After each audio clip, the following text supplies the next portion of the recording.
Ce vendredi 17 février, un proche de Serge Gainsbourg, en la personne de Robert Charlebois, revient sur ses folles soirées avec le chanteur et sa rupture avec Jane Birkin.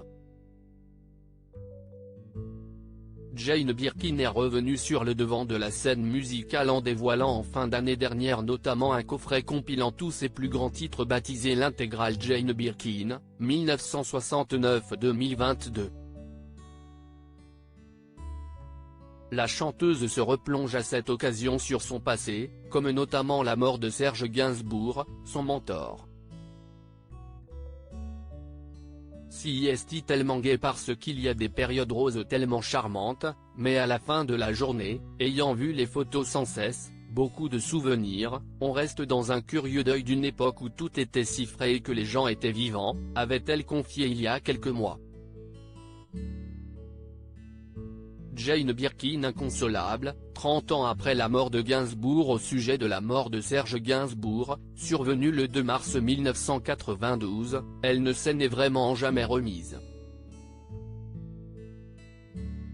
Je suis navrée par la mort de Serge alors que je me suis habituée depuis 30 ans. Mais là, à force de me replonger dedans, je me rends compte dans quelle douceur ça a été aussi, et quelle sauvagerie, et quelle drôlerie, comme tout était léger. Il manque. Je n'aurais pas pensé que ça pourrait être plus triste 30 ans après. Il faut faire gaffe aux personnes autour de vous.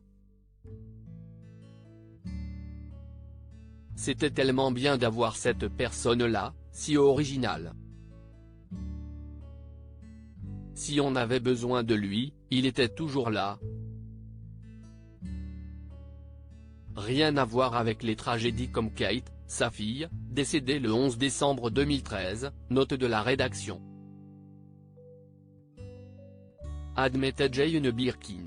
Si est dans le supplément week-end du Parisien qu'un ami de Serge Gainsbourg se confie ce 17 février au sujet de la relation entre la maman de Charlotte et l'interprète du Poinçonneur des Lilas.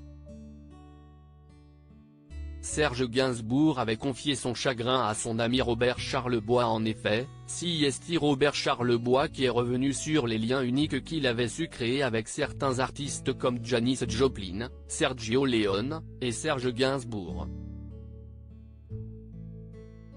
Beaucoup de génies que j'ai connus avaient l'alcool en commun, raconte celui qui ne compte plus les nuits de folie avec Gainsbourg, au bout desquelles il finissait sur les Champs-Élysées à faire la circulation automobile.